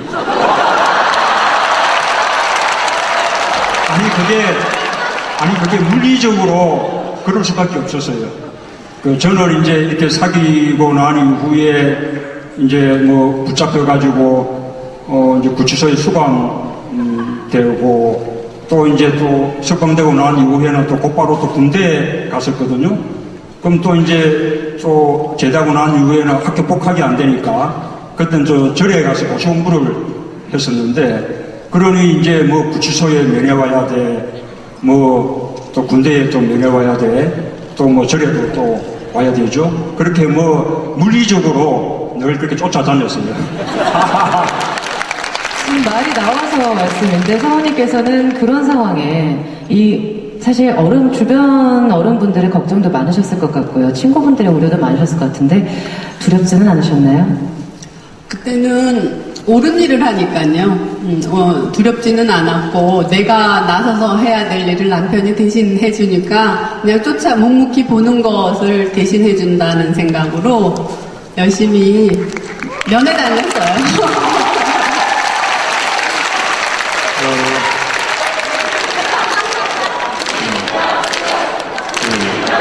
삼회로 제안합니다. 3회. 자, 그러면은 굉장히 중요한 질문을 드릴 수밖에 없는데 첫 키스는 언제 하셨습니까? 만난 지 얼마 만에 하셨습니까? 남편분이 만난 지 얼마 만에? 좋아요. 한 번 하고 난 다음에 얼마나 자주? 누가 먼저 하자고 했는지, 어디서, 낮에 밤에. 사실 이건 저희가 뭐 개인사를 파헤치기보다는 당시의 시대상을 좀 읽기 위해서. 그렇죠. 네, 당시의 연애는 어떤 식으로 진행이 되었는가를 저희도 좀 알아야 되잖아요. 사생활 침해예요. 그만. 이것은 그리고 후보 검증이라고 볼 수 있죠. 과연 정상적인 과정을 거쳤는가. 네. 그리고 이제 그 시절은 요즘하고 좀 달라서 이제 손 한 번 잡는데도 시간이 걸리고 또 이제 손 잡고 나면 그때 이제 어깨 정도까지 손이 가는데 또 이제 한참 시간이 걸리고 뭐 그럴 때였거든요. 그렇게 이제 해 나가다가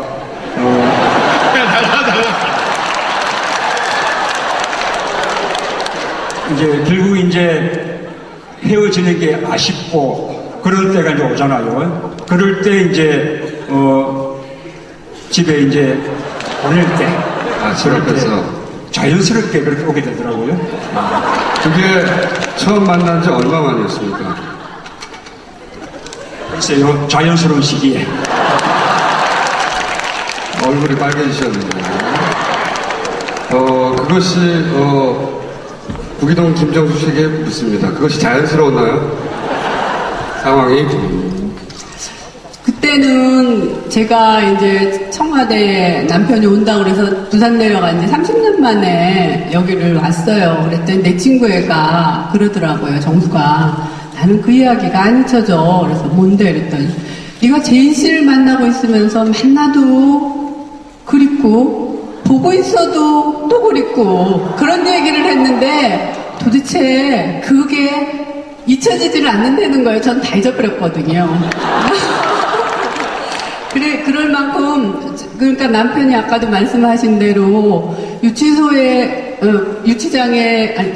면회 가고 나니 좀 만나려 하니까는 강제 징집돼가지고서는 군대 가죠. 군대 갔다 와갖고선 좀 만나려고 하니까 아버님이 돌아가셔서 부산으로 내려갔어요. 제적당했으니까 직장도 없어서. 그러고 났더니 고시 공부한다고 이절로 저절로 또 떠돌아다니니까 또 제대로 못 만나고.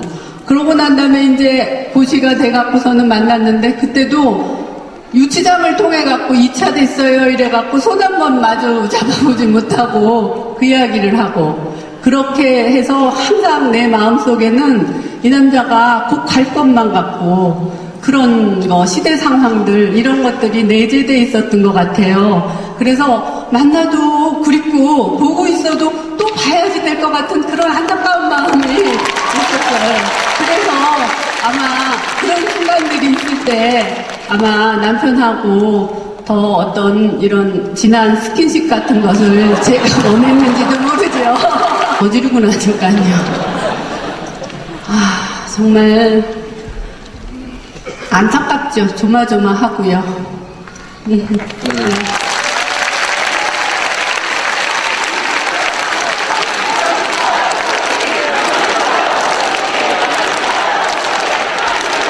이렇게 크게 연호당하는 일도 사실은 어제까지는 없었겠죠, 그렇죠?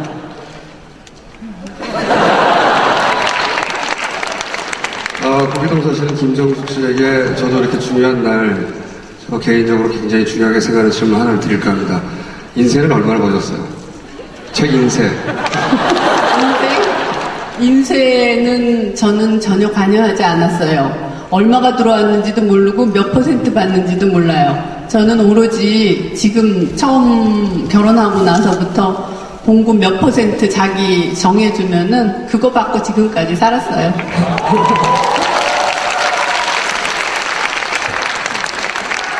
아니 제 책이 꽤 팔렸거든요.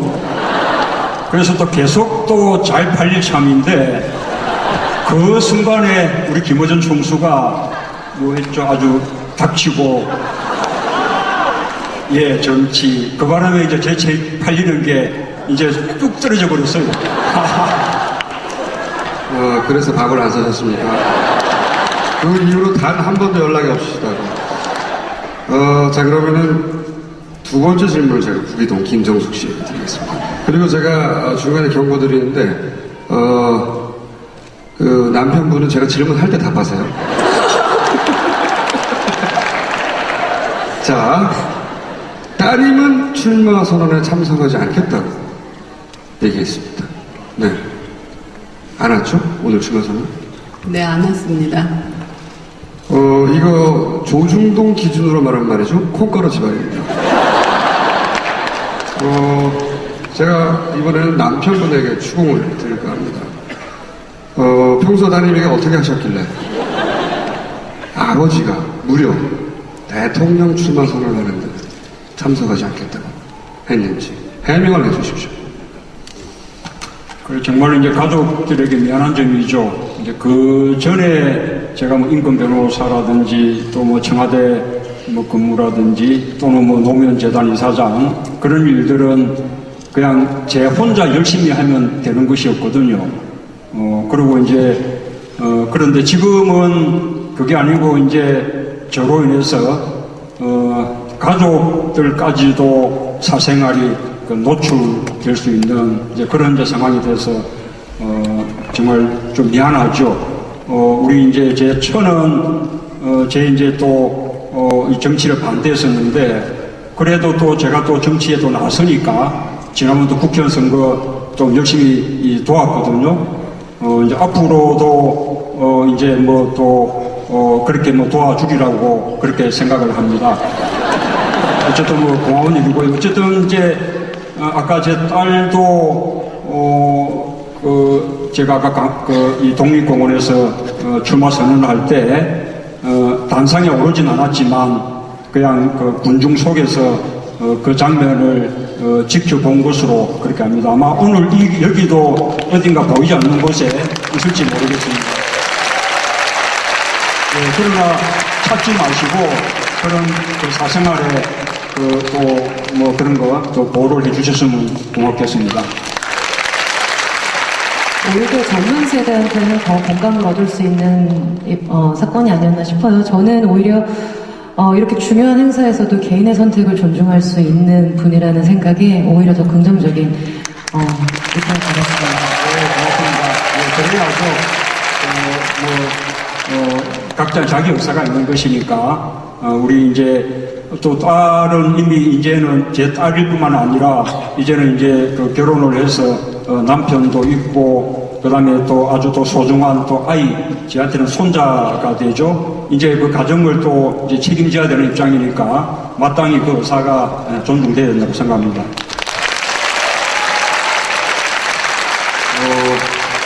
호란 씨, 네. 남편분을 함부로 칭찬하지 마세요.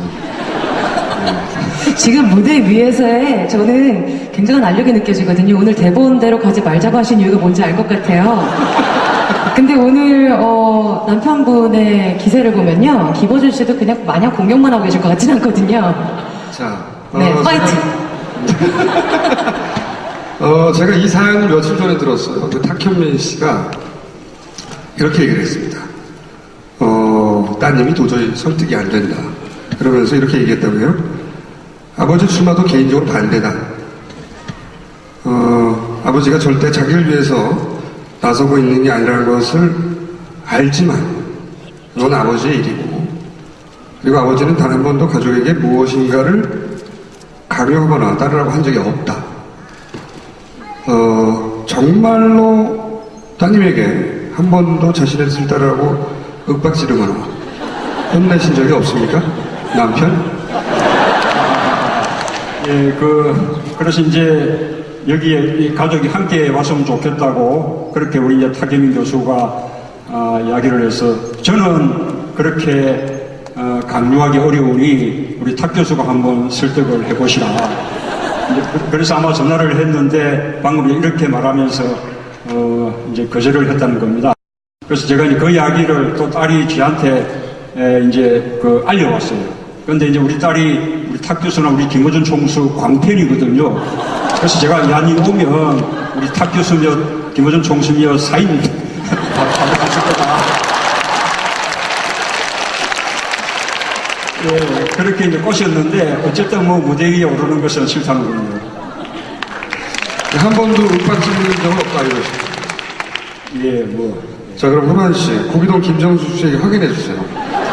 사실인가요? 옆에서 보시기에 사실 어렸을 때부터 지금까지 아이를 키우시다 보면은 사춘기일 때도 있을 것이고 입시도 있을 것인데 윽박지르거나 강요한 적은 없다. 사실입니까? 그래서 굉장히 속이 터졌어요. 사춘기 때 부모로서 교육시키면서 애도 잡아야 될 땐 잡고요. 그래야 되지 않아요? 그런데 우리 남편은 뭐든지 다 괜찮고 그러니까 애가 엄마가 그러지 말라 그러면은 아버지한테 쪼르르 전화를 해요. 아버지, 엄마가 이렇게 했는데 나 안 해도 돼? 그러면 그래, 그래도 된다. 아니, 딸한테는 꼼짝을 못하겠어, 어떻게.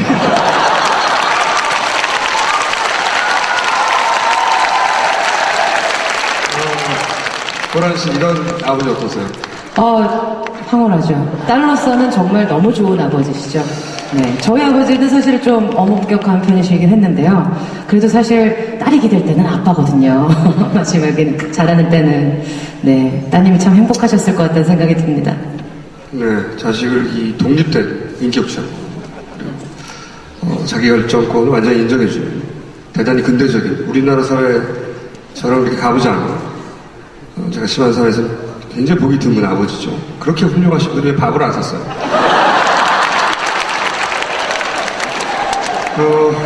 따님이 이런 얘기도 추가를 했습니다. 노무현 아저씨 가족들 보셨잖아요. 저는 그게 너무 눈물 나고 슬프고 무서워요. 아버지의 결정을 저는 싫지만 이해하고 인정해요. 하지만 저와 제 아이 그리고 우리 식구들이 그렇게 되길 바라지는 않아요. 따님이 정말 많이 슬퍼하셨던 것 같은데 이번에는 그런 일이 없을 겁니다. 왜냐? 우리가 그렇게 놔두지 않을 거기 때문에.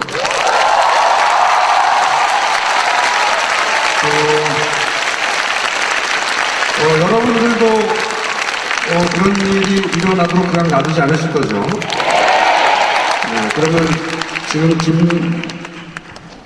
문재인이 아니라 김정숙 이름을 3번 외치도록 합니다. 약속의 의무로 하나 둘 셋.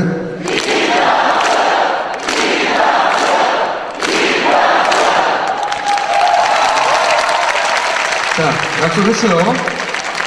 다른 이야기로 넘어가겠습니다. 두 분이 이 캠퍼스에서 커플이었다고. 그 엄혹한 시절에. 남편분이 말이죠. 점잖게 생겨가지고. 호란 씨, 이 대목을 집중 추구해 주십시오. 커플이었다고 하는데. 제가 추원을 해야 되는 건가요? 그렇죠. 네. 사실 당시 이제 김정수 사모님께서는 성악을 전공하고 계셨는데, 당시 경희대, 지금도 그렇고요. 경희대 음대라면 우리나라 최고의 음대입니다. 이렇게 귀하게 자라신 아가씨 김정수 씨와 강의실보다 거리 시위가 더 편하다는 나쁜 남자가 만났어요. 어느 분이 먼저 고백했나요?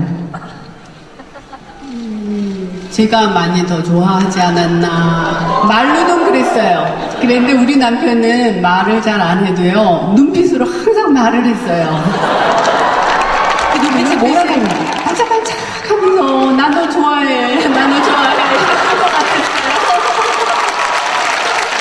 그럼 직접 고백을 하시지 않으셨고, 오히려 고백을 유도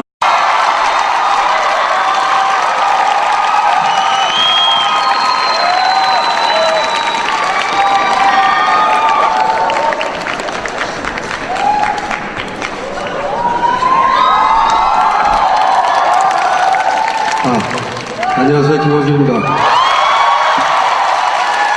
안녕하세요, 호란입니다.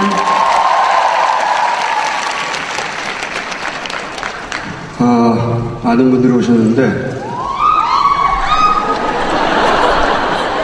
자기들 말고. 제가 여기 들어오면서 궁금했어요. 그분이 오셨는지 모르겠는데, 손 들어보세요. 조현호 청장.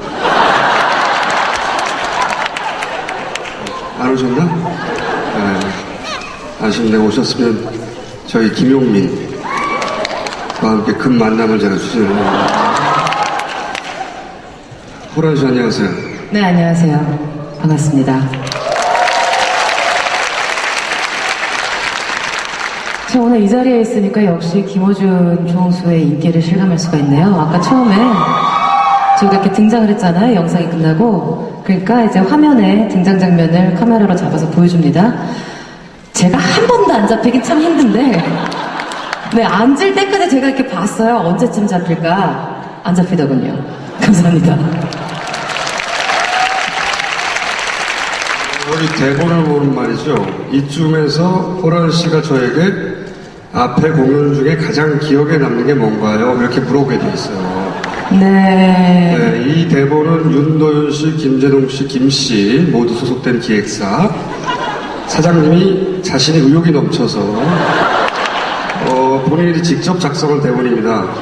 그리고 그 대본에 대한 미팅을 저희가 사전에도 했었고, 오늘도 대기실에서 잠깐 했는데요. 김호준 총수님이 그러시더라고요. 대본대로 가지 마십사. 라고. 네. 각오하고 올라왔습니다. 김 사장님 앞으로 대본을 돈 주고 작가를 쓰세요. 호란 씨, 제가 대기실에서 봤는데, 네. TBS보다 훨씬 미인입니다. 고맙습니다. 여기 계신 분들도 동의하시는지 모르겠지만, 많이 동의하신다면, 그 사실을 혼자만 갖고 있지 마시고요. 트위터에 올리세요. 그래서 확산시키세요. 아시겠죠? 제가 그 질문을 드린 이유는 뭐냐면, 저는 어때요? 저의 감상이요? 아니, 지금 이렇게 이미 슈퍼스타님께서 저 따위의 감상이 필요하신가요? 저의 미모는 어떻습니까? 사진이나 매체를 통해 봤을 때보다 훨씬 파괴력 있습니다.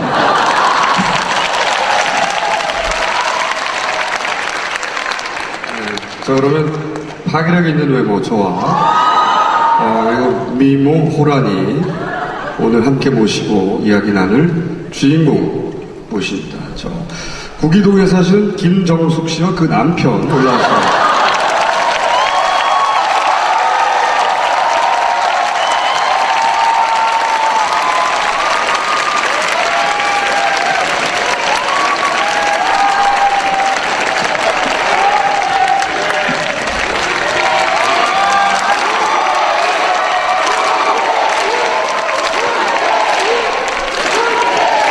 여러분, 여기서, 문재인 이름을 연호하면 선거법 위반이 됩니다.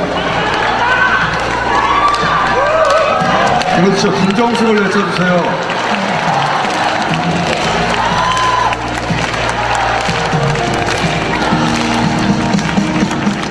자, 문재인 대신 김정숙은 괜찮아요. 다 하나, 둘, 셋. 김정숙.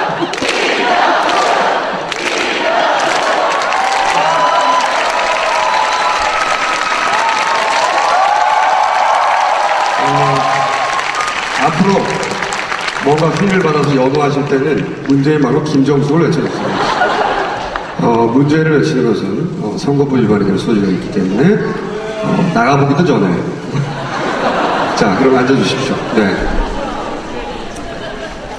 알겠죠? 김정수. 네. 뭔가 외칠 일 있을 때는 김정숙을 외치는 겁니다.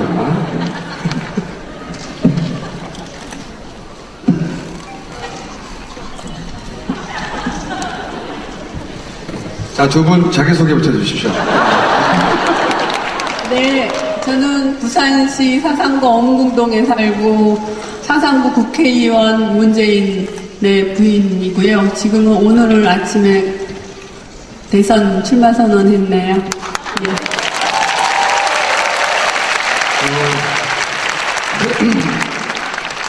현재는 구기동에 사시죠? 네, 잠시. 맞습니다.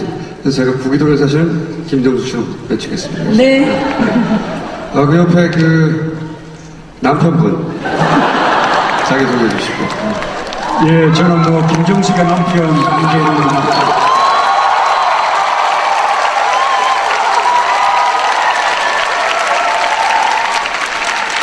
오늘 낮에 출마 선언하고요. 오늘 이제 그 첫 번째 발걸음으로 여기 왔거든요.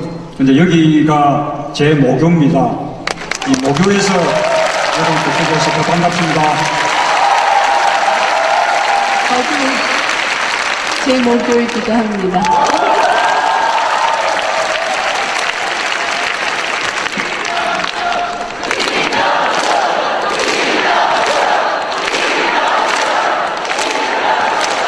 좋아요. 잘했어요. 네. 앞으로 틈틈이 김정수를 외쳐주세요.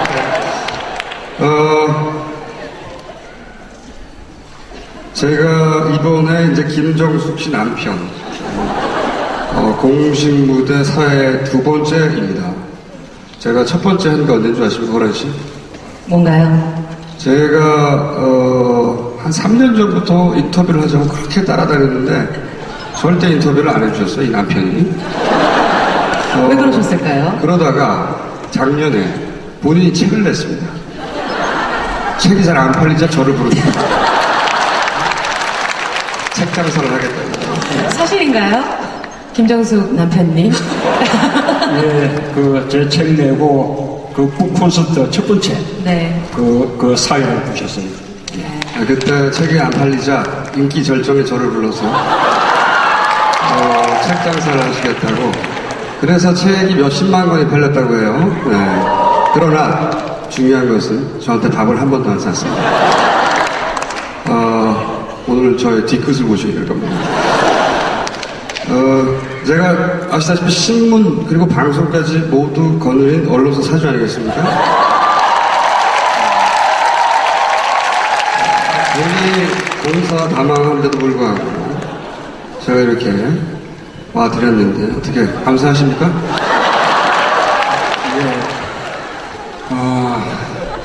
그때부터 우리 이제 김총수가 이제 제 등을 떠밀어 가지고 드디어 이제 오늘 여기까지 왔거든요.